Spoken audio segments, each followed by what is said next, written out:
আসসালামু আলাইকুম, সবাইকে স্বাগতম।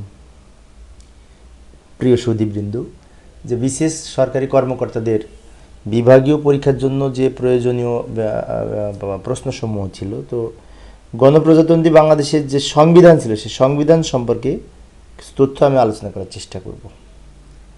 তো প্রথমে আলোচনা করব প্রথম ভাগ প্রজাতন্ত্র সম্পর্কে। অনুচ্ছেদ 1-এ বলা আছে প্রজাতন্ত্র, অনুচ্ছেদ 2-এ আছে প্রজাতন্ত্রের রাষ্ট্রীয় সীমানা, অনুচ্ছেদ 2-এর কতে আছে রাষ্ট্রধর্ম ইসলাম, অনুচ্ছেদ 3-এ আছে রাষ্ট্রভাষা বাংলা, অনুচ্ছেদ 4-এ আছে জাতীয় সঙ্গীত, পতাকা ও প্রতীক, অনুচ্ছেদ 4-এর কতে আছে জাতির পিতার প্রতিকৃতি, অনুচ্ছেদ 5-এ রাজধানী, অনুচ্ছেদ 6-এ নাগরিকত্ব সম্পর্কে বলা হয়েছে, অনুচ্ছেদ 7-এ সংবিধানের প্রাধান্য সম্পর্কে উল্লেখ করা হয়েছে, 7-এর কতে বলেছে সংবিধান বাতিল, স্থগিতকরণ ইত্যাদি অপরাধ সম্পর্কে এইখানে উল্লেখ আছে 7 নং ধারায়।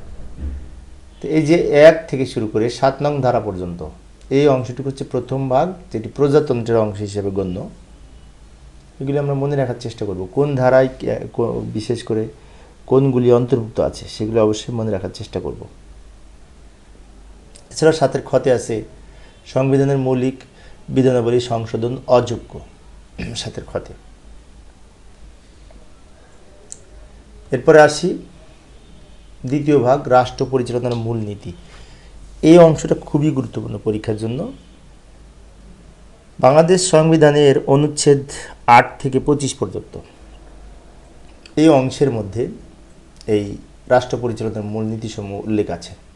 যেমন অনুচ্ছেদ 8-এ আছে মূলনীতিসমূহ উল্লেখ করা হয়েছে, আর 9 থেকে বাকিগুলি বিস্তারিত। যেমন মূলনীতিসমূহের মধ্যে 9 নং অনুচ্ছেদে বলা আছে জাতীয়তাবাদ, 10 নং অনুচ্ছেদে বলা আছে সমাজতন্ত্র ও শোষণ মুক্তি, 11 নং অনুচ্ছেদে বলা আছে গণতন্ত্র ও মানবাধিকার, 12 নং অনুচ্ছেদে বলা আছে ধর্মনিরপেক্ষতা ও ধর্মীয় স্বাধীনতা, 13 নংয়ে বলা আছে মালিকানার নীতি, 14 নং অনুচ্ছেদে বলা আছে কৃষক ও শ্রমিকের মুক্তি, 15 নং অনুচ্ছেদে বলা আছে মৌলিক প্রয়োজনের ব্যবস্থা, যেমন খাদ্য, বস্ত্র, বাসস্থান, শিক্ষা, চিকিৎসা, এই মৌলিক প্রয়োজনের যে ব্যবস্থা সেটা 15 নং ধারায় উল্লেখ আছে। 16 নং ধারায় গ্রামীণ উন্নয়ন ও কৃষি বিপ্লব সম্পর্কে উল্লেখ আছে 16 নং অনুচ্ছেদে। এছাড়া আরও আছে, কারণ রাষ্ট্র পরিচালনার মূলনীতিতে 8 থেকে শুরু করে 25 পর্যন্ত বলা হয়েছে। বাকিগুলি আমি পরের পেজে যাচ্ছি। 17 নংয়ে বলেছে অবৈতনিক ও বাধ্যতামূলক শিক্ষা, 17 নংয়ে আছে অবৈতনিক ও বাধ্যতামূলক শিক্ষা সম্পর্কে উল্লেখ করা হয়েছে। এরপরে আসি অনুচ্ছেদ 18-তে জনস্বাস্থ্য ও নৈতিকতা সম্পর্কে আলোচনা করা হয়েছে। 18-র কতে পরিবেশ ও জীববৈচিত্র্য সংরক্ষণ ও উন্নয়ন সম্পর্কে অন্তর্ভুক্ত আছে। 19-এ অনুচ্ছেদ 19-এ সুযোগের সমতা সম্পর্কে আলোকপাত করা হয়েছে। অনুচ্ছেদ 20-এ অধিকার ও কর্তব্যরূপী কর্ম সম্পর্কে আলোচিত হয়েছে, উল্লেখ আছে। অনুচ্ছেদ 21-এ নাগরিক ও সরকারি কর্মচারীদের কর্তব্য সম্পর্কে বলা হয়েছে 21 নং অনুচ্ছেদে। 22 নং অনুচ্ছেদে নির্বাহী বিভাগ হইতে বিচার বিভাগের পৃথকীকরণ সম্পর্কে বলা হয়েছে।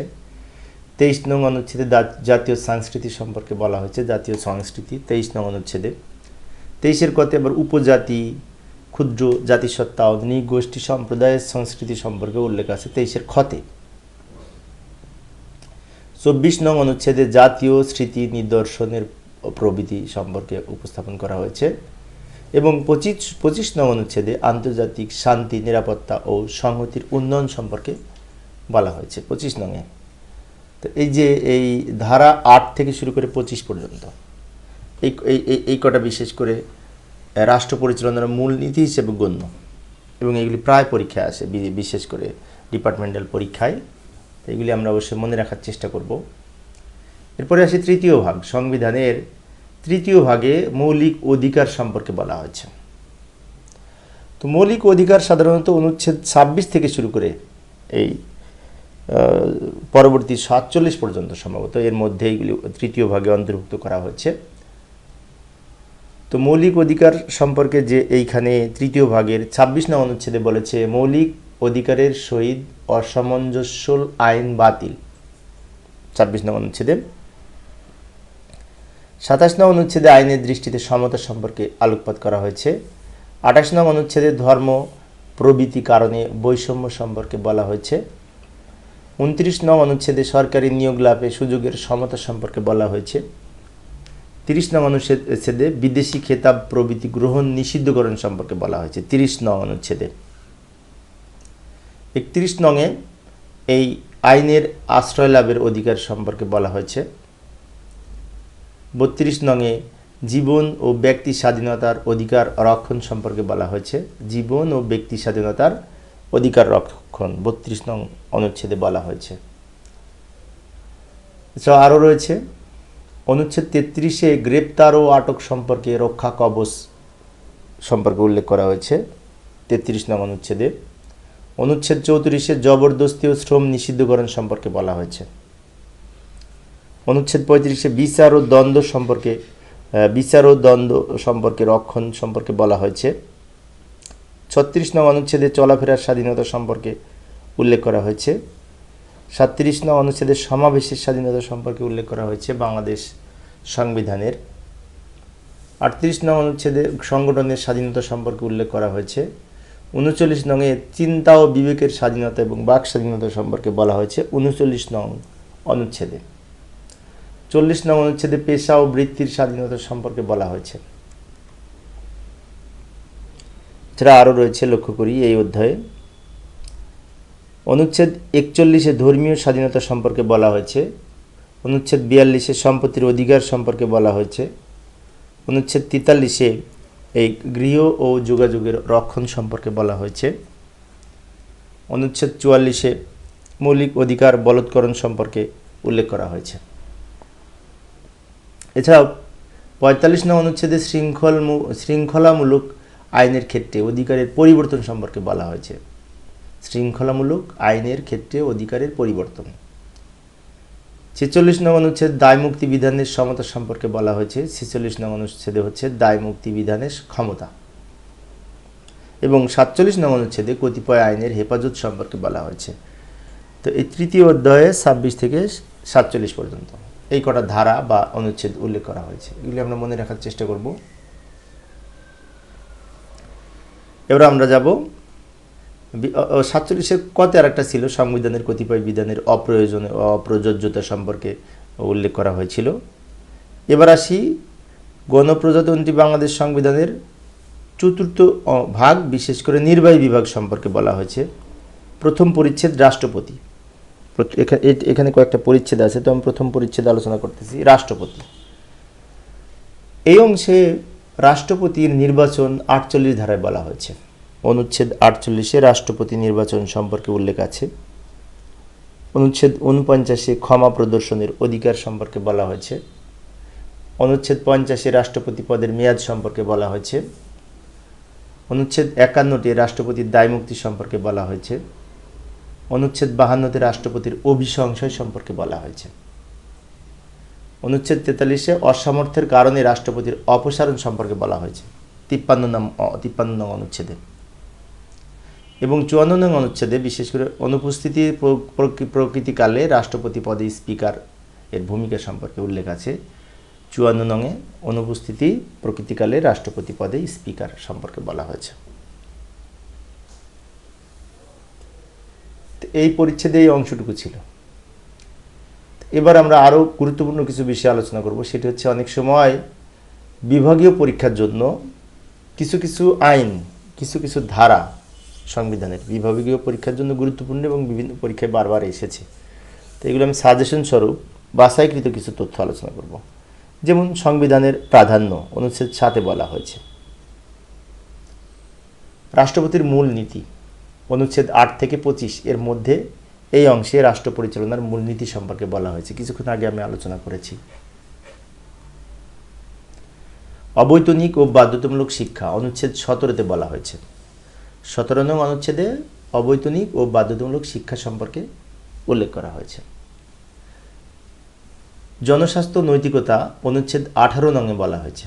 অনুচ্ছেদ ১৮-তে জনস্বাস্থ্য ও নৈতিকতা সম্পর্কে উল্লেখ করা হয়েছে বাংলাদেশ সংবিধানের। মৌলিক অধিকার সম্পর্কে অনুচ্ছেদ 27 থেকে 44 এই অংশের মধ্যে মৌলিক অধিকার সমূহ উল্লেখ আছে। কিছুক্ষণ আগে আমি বিশেষ করে আলোচনা করেছিলাম, সম্ভবত তৃতীয় ভাগে মৌলিক অধিকার উল্লেখ আছে। সেখানে অনুচ্ছেদ 27 থেকে শুরু করে 44 নং পর্যন্ত এই ধারাসমূহের মধ্যে মৌলিক অধিকার সমূহ উল্লেখ আছে। মৌলিক অধিকার লঙ্ঘিত হলে আদালতের মাধ্যমে বাস্তবায়নের পদ্ধতি সম্পর্কে অনুচ্ছেদ 44-এ বলা হয়েছে। এবং রাষ্ট্রপতি নির্বাচন অনুচ্ছেদ 48-এ রাষ্ট্রপতি নির্বাচন সম্পর্কে উল্লেখ করা হয়েছে অনুচ্ছেদ 48, ধারা 48-এ। স্থানীয় শাসন ব্যবস্থা সম্পর্কে অনুচ্ছেদ 59-এ বলা হয়েছে। অনুচ্ছেদ 59 নংয়ে এই স্থানীয় শাসন সম্পর্কে বলা হয়েছে, বিশেষ করে জেলা পরিষদ, উপজেলা পরিষদ, ইউনিয়ন পরিষদ, সিটি কর্পোরেশন এগুলি সম্পর্কে বলা হয়েছে। স্থানীয় শাসন সংক্রান্ত প্রতিষ্ঠানের ক্ষমতা উল্লেখ আছে অনুচ্ছেদ 60-এ, অর্থাৎ অনুচ্ছেদ 60-এ স্থানীয় শাসন সংক্রান্ত প্রতিষ্ঠানের ক্ষমতা উল্লেখ করা হয়েছে। তো আরও কিছু গুরুত্বপূর্ণ তথ্য লক্ষ্য করি। অ্যাটর্নি জেনারেল সম্পর্কে অনুচ্ছেদ 64 ধারায় বলা হয়েছে। অনুচ্ছেদ 64-তে অ্যাটর্নি জেনারেল সম্পর্কে বিস্তারিত তথ্য উল্লেখ করা হয়েছে সংবিধানের। জাতীয় সংসদের সদস্য হওয়ার যোগ্যতা ও অযোগ্যতা অনুচ্ছেদ 66-তে বলা হয়েছে। অনুচ্ছেদ 66-তে জাতীয় সংসদের সদস্য হওয়ার যোগ্যতা ও অযোগ্যতা সম্পর্কে উল্লেখ করা হয়েছে। পাবলিক অ্যাকাউন্টস কমিটি অনুচ্ছেদ 76-এ বলা হয়েছে। 76-এর কতে 76-এর কতে পাবলিক অ্যাকাউন্টস কমিটি সম্পর্কে উল্লেখ করা হয়েছে। ন্যায়পাল অনুচ্ছেদ 77 নংয়ে বলা হয়েছে। অনুচ্ছেদ 77 নংয়ে ন্যায়পাল সম্পর্কে উল্লেখ করা হয়েছে। সংবিধানের 77 নং অনুচ্ছেদে ন্যায়পাল সম্পর্কে বলা হয়েছে। জাতীয় সংসদে আইন প্রণয়ন প্রক্রিয়া অনুচ্ছেদ 80-তে উল্লেখ করা হয়েছে। অনুচ্ছেদ 80-তে জাতীয় সংসদে আইন প্রণয়নের প্রক্রিয়া সম্পর্কে উল্লেখ করা হয়েছে। অর্থ বিল অনুচ্ছেদ 81-তে বলা হয়েছে। অনুচ্ছেদ 81-তে অর্থ বিল সম্পর্কে উল্লেখ করা হয়েছে সংবিধানের। সংযুক্ত তহবিল ও প্রজাতন্ত্রের সরকারি হিসাব অনুচ্ছেদ 84-তে বলা হয়েছে। অনুচ্ছেদ 84-তে সংযুক্ত তহবিল এবং প্রজাতন্ত্রের সরকারি হিসাব সম্পর্কে উল্লেখ করা হয়েছে। সংযুক্ত তহবিলের উপর দায়মুক্ত ব্যয় অনুচ্ছেদ 88-তে বলা হয়েছে। অনুচ্ছেদ 88-তে সংযুক্ত তহবিলের উপর দায়মুক্ত ব্যয়সমূহ সম্পর্কে উল্লেখ করা হয়েছে। এগুলো কিন্তু খুব গুরুত্বপূর্ণগুলি আমি শেষে আলোচনা করতেছি। এছাড়াও নির্বাচন কমিশনের গঠন ও কার্যাবলী সম্পর্কে অনুচ্ছেদ 18, 118 ও 119 নংয়ে বলা হয়েছে। নির্বাচন কমিশনের গঠন এবং কার্যাবলী সম্পর্কে। মহাহিসাব নিরীক্ষক এবং নিয়ন্ত্রকের দায়িত্ব ও কর্মের মেয়াদ সম্পর্কে অনুচ্ছেদ 27, 28 এবং 29, অর্থাৎ 127, 128 এবং 129। এই যে মহাহিসাব নিরীক্ষক এর নিয়ন্ত্রকের বিশেষ করে যে দায়িত্ব ও কর্মের মেয়াদ সম্পর্কে উল্লেখ আছে অনুচ্ছেদ 127 থেকে 129, অর্থাৎ 127, 128 এবং 129-এ। এছাড়াও প্রজাতন্ত্রের কর্মচারীদের নিয়োগ ও কর্মের শর্তাবলী, কর্মের মেয়াদ ও বরখাস্ত সংক্রান্ত বিধান অনুচ্ছেদ 133 এবং 135-এ উল্লেখ আছে। 133 থেকে 135 নং, 133, 34 এবং 35 এইগুলোতে এই যে প্রজাতন্ত্রের কর্মচারীদের নিয়োগ, কর্মের শর্তাবলী, কর্মের মেয়াদ ও বরখাস্ত সংক্রান্ত বিধান উল্লেখ আছে। এছাড়াও বাংলাদেশের সরকারি কর্ম কমিশন গঠন, সদস্য নিয়োগ ও পদের মেয়াদ এবং কমিশনের দায়িত্ব সম্পর্কে অনুচ্ছেদ 137 থেকে 140 পর্যন্ত, অর্থাৎ 137, 138, 139, 140 এই ধারার মধ্যে বলা হয়েছে। জরুরি অবস্থার সময় মৌলিক অধিকারসমূহ স্থগিতকরণ সম্পর্কে অনুচ্ছেদ 141-এর গতে বলা হয়েছে। অর্থাৎ যখন জরুরি অবস্থা চলবে তখন মৌলিক অধিকারসমূহ স্থগিতকরণ থাকবে, এটা উল্লেখ আছে অনুচ্ছেদের 141-এ। তো প্রিয় সুধীবৃন্দ, বাংলাদেশ সংবিধানের এই যে বিষয়গুলি আমি আলোচনা করলাম এগুলি একটু মনে রাখার চেষ্টা করব, কারণ এইগুলি পরীক্ষায় বিভিন্ন সময় আসে।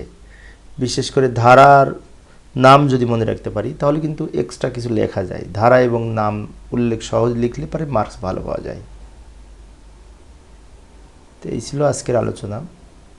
পরবর্তীতে আমি আরও যে সমস্ত অন্যান্য আইন রয়েছে সেগুলি সম্পর্কে বিস্তারিত আলোচনা করব। যেমন এরপরে আলোচনা করব এই